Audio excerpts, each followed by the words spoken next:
Now it's time for our big interview, and I'm absolutely delighted to be joined by the Home Secretary and leadership front-runner, Theresa May.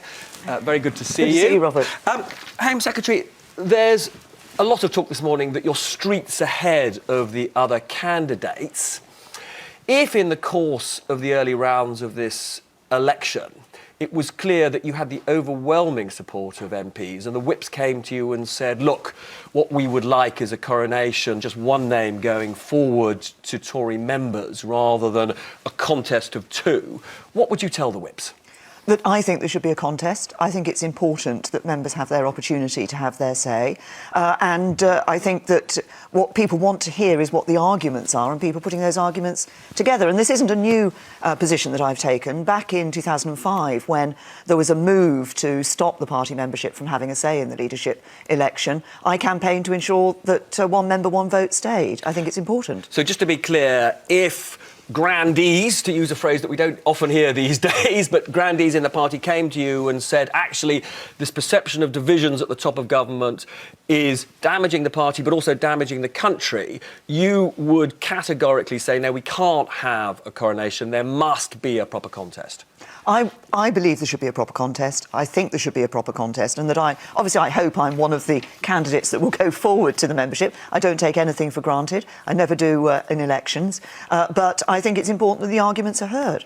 Now, passions are running very high, and lots of those who campaigned for Leave, you campaigned for Remain, said it is impossible to really get the party back together again if it is led by somebody who is a Remainer, and you are a Remainer. How do you respond to that criticism? Well, I think what's important, if we look at what happened just over a week ago, 17 million people voted to leave, 16 million people voted to remain. But now we have a decision that we will leave. I've been clear that Brexit means Brexit. And what we need to do is to bring those two sides together, bring Leave and Remain together, and bring the country together and move forward. And I think the question is not what was your view 10 days ago, what did you vote 10 days ago, what are you going to do now, and how are you going to look at the future, and how are you going to take this forward? And so you can be trusted to fulfil the mandate of that referendum to take us out. And how are you going to persuade Tory party members, most of whom we understand voted for Leave? How are you going to persuade party members that you can be trusted to fulfil that mandate to take us out? Well, I think for party members and indeed for others, I would say, look at my record. I think they can see that I'm somebody who gets on with the job, but I'm also somebody who says it as I see it and actually delivers on what I say. And that's, I think, important for people. So that's the first thing. But the second thing is, when people look at this, they're not just looking at somebody who's going to negotiate the Brexit. That's going to be a hugely important part of the task that faces government in the months and years ahead. But actually, we've still got all the other job of government to do. So they're not looking for a Prime Minister who's just the Brexit Prime Minister, but a Prime Minister who can govern for the whole of the country. And that's what's important. We've still got a very important agenda of social justice that I want to see put forward by the Conservative government, building on David Cameron's legacy, ensuring that we're a government for all the people. Now, you said you've delivered on what you've promised, but you are the Minister responsible for immigration from outside the EU. You are part of a government that promised to bring immigration down to tens of thousands, but immigration from outside the EU has been, it's way above that. What has gone wrong, and do you take personal responsibility for that failure? Well, obviously, I've been working on the immigration issue now for 6 years, and what I know is that there's no single silver bullet that actually solves the problems and concerns people have on immigration. And we took action in a number of areas from people coming into the UK from outside the EU, and we were getting the numbers down. Then, when our economy started to do better, we saw the numbers going back up. So there's still a job to be done for people from outside the EU. There's also, of course, the future negotiation in relation to free movement for people coming from inside the EU. I'm very clear the Brexit vote gave us a very clear message from people that we couldn't allow free movement to continue as it had done hitherto. We need to bring control into movement of people coming into the UK from the EU. So we've got to move ahead with an immigration, looking across immigration, dealing with both those sides of types of immigration. But still, I believe, we should have that goal of bringing immigration down to sustainable levels. And it can be done, can it? Without the economy tanking. I mean, if the economy tanks, plainly people won't come. But without the economy falling into a terrible mess. You think we can get it down to tens of thousands?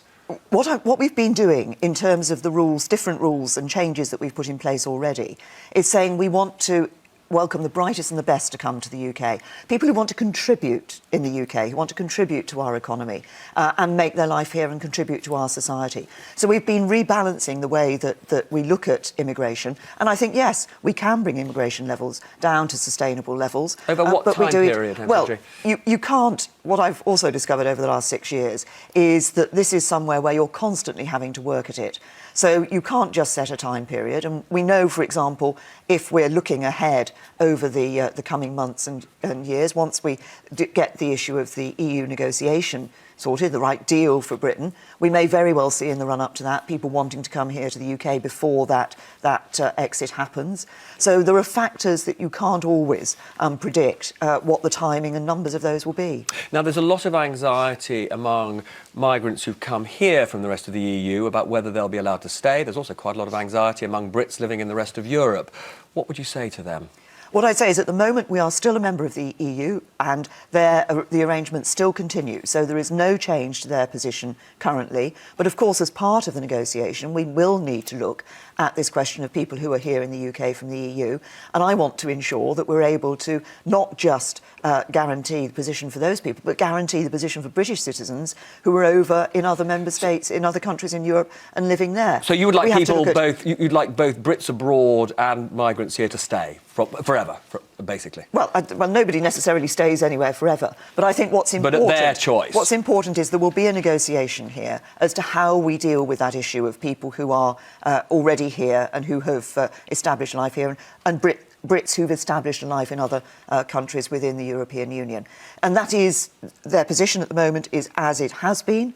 There's no change at the moment. But of course, we have to factor that into the negotiations. Now, if you are Prime Minister, when will we be out of the EU? Well, there'll be a process. This is, it's not, I don't think it's possible to say there's an absolute deadline, because what's important is that we do this in the right timescale and that we do it to get the right deal for the UK.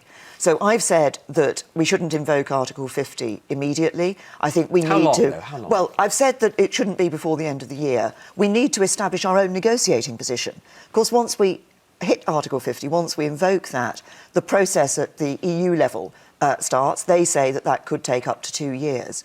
What's important for us, though, is that we get the right deal.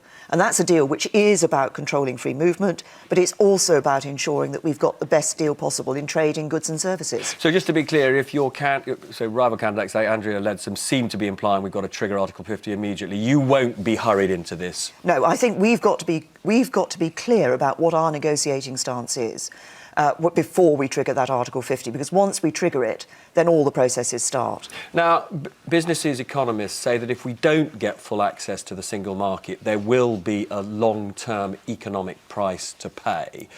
In your view, is that economic price worth paying for greater ability to control immigration? Well, I think we do need to have that greater ability to control immigration, but that's why I say we've got to work hard at getting the right deal in terms of trading goods and services. But you would be prepared to, in a sense, see the country poorer? Well, you say... No, I don't think it's about seeing the country poorer, because I think we've got now to look, not just focus on what we're doing in relation to the EU. Of course, we've actually got to get out there around the rest of the world. We're going to have to negotiate a whole range of trade deals with the rest of the world, and we need to look at our economy and say, where are the new opportunities? What can we now be doing outside the European Union, and making sure that we're taking those opportunities? Now, very briefly, because we've got to go into the break in a second, what's the big lesson that you take from the referendum? Well, we take a very clear message from the British people in terms of their vote. I think there is some wider issues we need to look at. I've already mentioned that I think for a lot of those who voted Brexit, immigration was an important issue. We must listen to that voice and act on it. But I also think that we need to look across the country, because I feel that there is people in our society who feel the world has moved on and they've been left behind. And that's why I say it's so important. And a government, if I were Prime Minister, the government that I would be leading would be very clear that we would be a government for all of the people and for all of the country. Well, it's pointed out there that many people think that one of the things that Gordon Brown did wrong was not to go to the country when he succeeded Tony Blair. You've said on the record you don't think there needs to be a general election till 2020. Don't you think you need to get a mandate earlier than that? No, if we just look at this, the Conservative Party was elected into government with a mandate on the basis of our manifesto only a year ago. A lot's happened in politics since, but we were elected a year ago. And I think it's important for us to continue to deliver on the manifesto on which we were elected. But there's another factor for me in terms of a potential general election, early general election.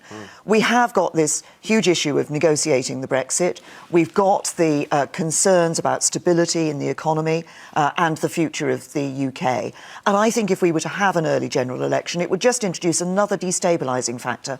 I don't think that would be good for the economy, and I don't think it would be good for people and their jobs. Now, we've had enormous damage to Britain's reputation, and the German Foreign Minister describes what we're going through as a full-blown crisis. The Dutch Prime Minister says we've collapsed. This is not a good look for Britain. How do we get our reputation for stability back? Well, I think it's important to have the right leadership in order to be able to show that stability. That's why I'm standing for... But was it a colossal mistake to have a referendum? No, if you think about it, it's over 40 years since the British people last had their say. And for some time now, the issue of Europe has been one of those things that people have been discussing, arguing about. There have been strongly held views on both sides. I think it was right to say, no, we need to put this to the British people and give them their say. They've told the politicians they want to come out. We will come out. But at the same time, we need to ensure that we're maintaining good relations with other countries in Europe, but that we're looking outside Europe to the rest of the world as well. I think we need to be very clear that we will still be playing a leading role in the other international organisations we're involved in, organisations like NATO, and we need to be forging those deals, trade deals, with other countries around the world. This is not the UK retreating into itself. This is about the UK going centre stage in the world. Now, people will want to know more about you as a person since you're putting yourself up for the big job. You're a vicar's daughter. Andrea Leadsom said today that she prays a lot. Do you pray a lot? Well, look, I'm a practising Christian. Coming here has meant I wasn't able to go to church this morning. But I'm also somebody who thinks that actually when you're looking at politicians, what you should be doing is looking at what we do and how we deliver for people, rather than looking at whether... But your private life will be poured over. Are you ready for that? Because you're quite a private person. Yes, no, I recognise that there are things that people are going to want to know about me, that people will want to look more at the private life. But Can I ask one thing? Because she said she'd publish her tax return. Will you publish your tax return? Well, look, I think it's important that politicians are actually judged by what they do and how they deliver for people. And I don't think it's the case that all members of Parliament should have their tax returns published. But somebody in your position... Yes, if people feel that somebody who's going to be Prime Minister should publish their tax return, then I will do that, because mine's very simple and straightforward. Now, we haven't got a lot of time, so I'm going to ask you two very quick questions. One is, you are on the public record as saying you love cooking. So why do you hate Delia and love Ottolenghi? And secondly, as I understand it, you live quite close to Glenn Hoddle and know him quite well. So should he be the New England manager? Oh, now, that second question, I'm not in... don't have the capacity to deal with. You don't regard football as one of your specialist subjects, all right? You're going to dodge that one. That's above my pay grade, deciding who the New England manager should be.